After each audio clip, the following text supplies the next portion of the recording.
asidku yuhassinul aqwala. Jadi kejujuran niku menjaga ucapan. Artinya begini, wong sing jujur niku mesti ucapane dipercaya nopo. Berbeda dengan orang-orang yang suka nopo, suka berbohong. Makanya dikatakan falkati bugeru makbulin kalamuhu mindallahi wa mindal khalqi. Orang yang terbiasa berbohong itu sulit dipercaya. Di sisi Allah juga tidak dipercaya, di sisi manusia juga tidak dipercaya. Berbeda dengan orang-orang yang jujur. Orang-orang yang jujur itu pasti ucapannya dipercaya. Maka berusaha menjadi orang yang jujur ketika sampai memahami bahwa asidku yuhasinul aqwal. Jadi kejujuran itu menjaga ucapan. Atau ada banyak hadis ataupun athar ataupun dawuh-dawuh ulama yang menjelaskan tentang fadilah kejujuran. Kayak sampai itu kan mengaku seneng karo Kanjeng Nabi kan, mengaku mencintai baginda Nabi. Di antara sifat Kanjeng Nabi sing paling menonjol itu apa? Jujur. Sikun. Jadi Kanjeng Nabi itu orang yang paling jujur. Makanya diriwayatkan mulai dari Kanjeng Nabi itu bisa berbicara sampai Kanjeng Nabi itu meninggal dunia itu tidak pernah sekalipun berbohong. Kita meniru 100% itu berat itu. Sampai itu 1 hari, orang usah 1 hari 1 malam, 1 hari saja berapa kali berbohong, baik yang disadari atau yang tidak disadari. Nah, ketika ketidakjujuran atau kebohongan ini sudah menjadi kebiasaan, itu sulit dihilangkan.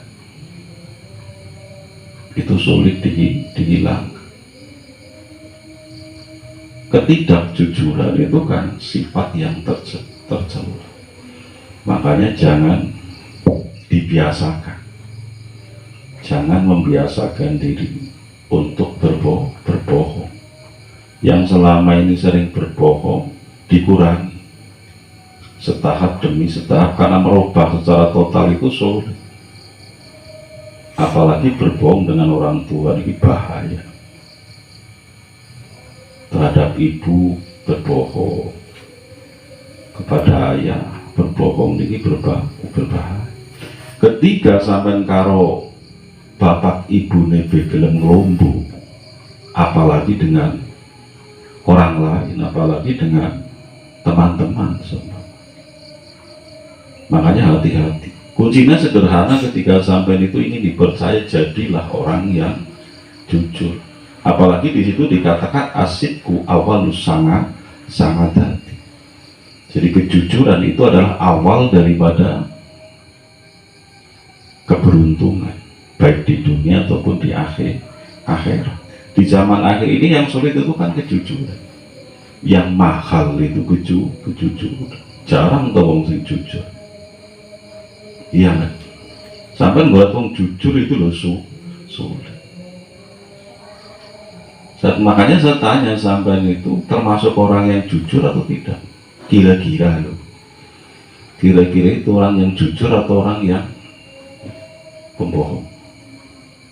Sampai itu kira-kira orang yang jujur atau orang yang pembohong atau pendusta?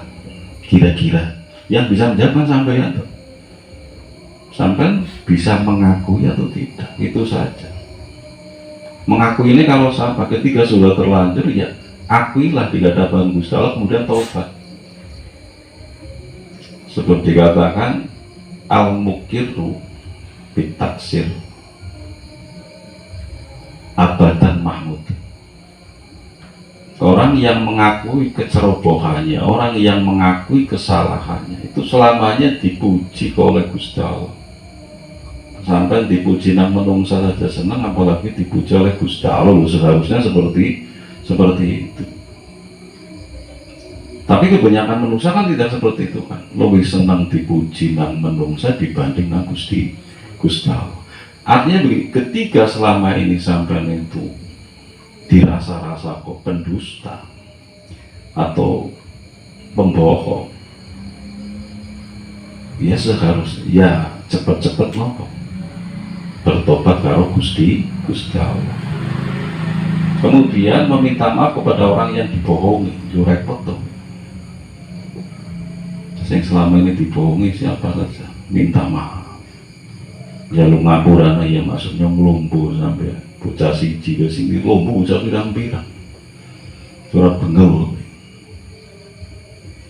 Makanya hati-hati. Jadi ketika selama ini menjadi pembohong, berubah setahap demi setahap, memohon ampun kepada Gusti Allah, tobat karo Gusti Allah, mengakui kesalahannya. Paham ya, pentingnya ngaji itu seperti itu. Jadi sering saya katakan setahap demi setahap diamalkan.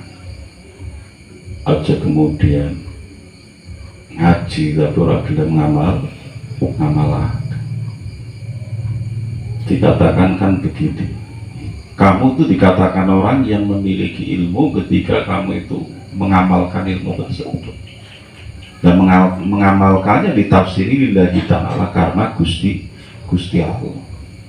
Dan ketika kamu mengamalkan ilmu tersebut, faida ngambil tabihi karena al-ilmu laka, kamu baru dikatakan orang yang memiliki ilmu.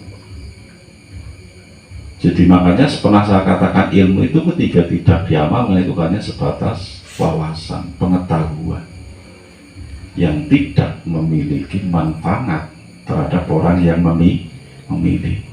Dalam penjelasan yang lain itu kan dikatakan orang yang memiliki ilmu yang tidak diamalkan itu seperti apa? Seperti pohon yang tidak berbuah, tidak ada artinya sama sekali kan seperti Dawit ora berbuah, tidak ada artinya. Begitu juga ilmu yang tidak dimanfaatkan itu tidak ada arti. Makanya diingati, faida ngambil tabihi karena al-ilmu laka. Ketika kamu mengamalkan ilmu tersebut, maka kamu dikatakan orang yang berilmu, ngadip, menguasai pengetahuan. Jadi wong sing pinter niku penting. Karena semua yang sampai lakukan itu harus didasari ilmu. Itu kan berdasar dengan ilmu agar benar, supaya apa yang dilakukan itu benar. Dan orang ya repot. Makanya tidak cukup sampai itu hanya duduk mendengarkan, memaknai, tanpa kemudian sampai itu mempelajari lagi, tanpa sampai itu mutola'ah lagi.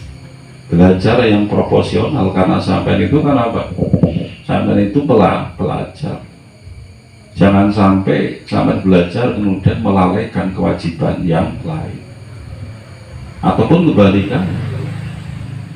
Karena sampai melakukan ibadah atau aktivitas yang lain sampai ibadahnya itu kemudian sampai belajarnya itu terbengkalai.